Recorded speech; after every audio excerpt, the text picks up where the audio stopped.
Before we begin tonight's story, take a moment to support the channel. If you enjoy emotional tales that remind us how powerful family, love, second chances, and quiet courage can be, even after loss, please subscribe, like this video, and turn on notifications. You never know when the next story might arrive exactly when your heart needs it most. Because sometimes the people who love us remind us that our story isn't finished, it's just waiting for the next page. Emily Carter noticed the message the instant her phone buzzed softly against the worn oak of the kitchen counter. The house was wrapped in the hush of a late Portland evening, broken only by the steady, silver rhythm of rain drumming against the window panes. Outside, the streetlights cast long, trembling reflections across wet pavement, turning the world into a watercolor painting of grays and muted golds. Inside, everything felt small, safe, unchanging. For nearly 15 years, Emily had lived in this same modest two-bedroom home, the one she and her late husband, Michael, had bought when Liam was still small enough to fit in her arms. After Michael's sudden heart attack 4 years earlier, the walls had seemed to close in a little tighter each day.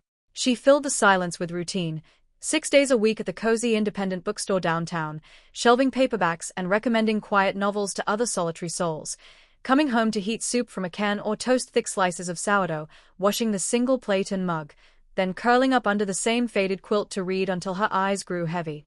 Predictable. Controlled. Enough. Or so she told herself.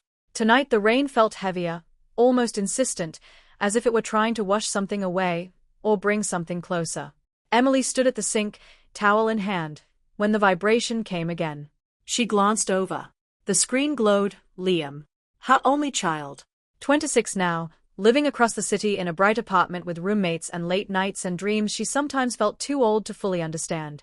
He texted often, memes, quick check-ins, photos of coffee art, but rarely this late, and never with that cryptic phrasing. She dried her hands slowly, deliberately, as if delaying the moment could change what the message said. Mom, I want to tell you something tonight. Please don't be surprised. The words sat there, simple yet loaded. Emily read them twice, 3 times. A dozen fears flickered through her mind like lightning. Was he hurt? In trouble? Had something happened at his job? Was he moving away? Her thumb hovered over the keyboard. Of course, sweetheart. Is everything okay? She typed back quickly. Sent. The 3 little dots appeared, then vanished. No reply. Emily set the phone down but kept it within arm's reach. She poured water into the kettle, more for something to do than because she wanted tea. The rain tapped insistently now, a Morse code she couldn't decode. Thunder grumbled low in the distance, not angry, just present, like a memory that refused to stay buried. Her thoughts drifted, unbidden, to Daniel Harper. He had first walked into the bookstore 6 months earlier on a slow Tuesday afternoon.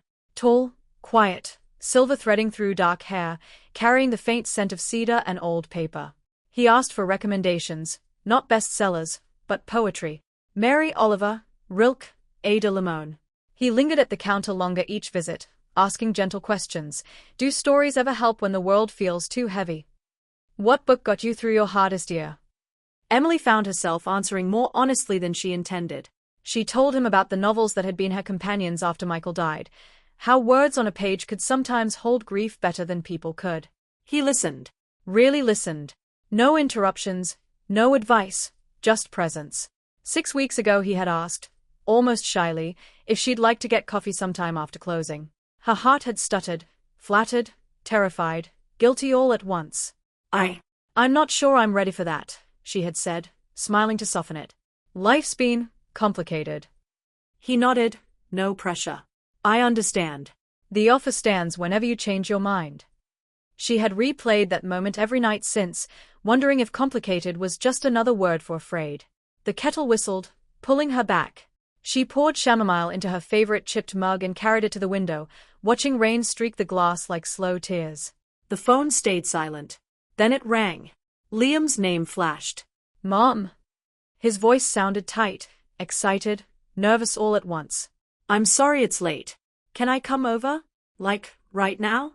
There's something I need to say in person. Emily's pulse quickened. Of course. Are you all right? I'm fine. Better than fine, actually. Just, trust me, okay? I'll be there in 20. The line went dead. 20 minutes later, headlights cut through the downpour. Liam burst through the door, soaked, hair plastered to his forehead, but grinning wide. He pulled her into a fierce hug that smelled of rain and the cedar candle he always burned in his apartment. "Mom," he said, stepping back but keeping her hands in his. "Sit down, please." They settled on the worn couch in the living room. The lamp cast a warm circle of light. Outside, the storm seemed to hold its breath. Liam paced a little, then stopped. "You've given everything for me since Dad died. Every extra shift at the bookstore, every skipped vacation, every time you said I'm fine when I knew you weren't. You built your whole world around making sure mine didn't fall apart." Emily started to protest, but he held up a hand gently. "I know why. I love you for it. But I've been thinking, when was the last time you did something just for you? Something that made your heart feel alive again?" Tears pricked her eyes. She hadn't expected this. Before she could answer, another knock sounded at the front door, soft, hesitant, but unmistakable. Liam's smile turned mischievous, almost boyish. "That's for you." He crossed the room and opened the door. Standing on the porch, rain dripping from the hood of his coat, was Daniel Harper. In his hands, a small bouquet of white lilies, their petals trembling slightly in the damp air. His eyes found hers immediately, nervous, hopeful, kind. "Hi, Emily," he said quietly. Liam thought, maybe tonight was the right time to ask again. About that coffee. Or dinner. Or just sitting somewhere warm and talking until the rain stops. Emily stared, heart hammering. Liam stepped aside, grinning like he'd just pulled off the best surprise of his life. For a long moment, no one spoke. Just the rain, the scent of lilies, and the slow realization that sometimes change doesn't arrive with fanfare. It arrives with a gentle knock, a nervous sun, and someone willing to stand in the storm and wait. Emily felt something loosen inside her chest, something that had been knotted for years. She stepped forward, took the bouquet, and smiled. The first real, unguarded smile in a very long time. "Come in," she said softly. "Both of you. Let's dry off, and see where the night takes us."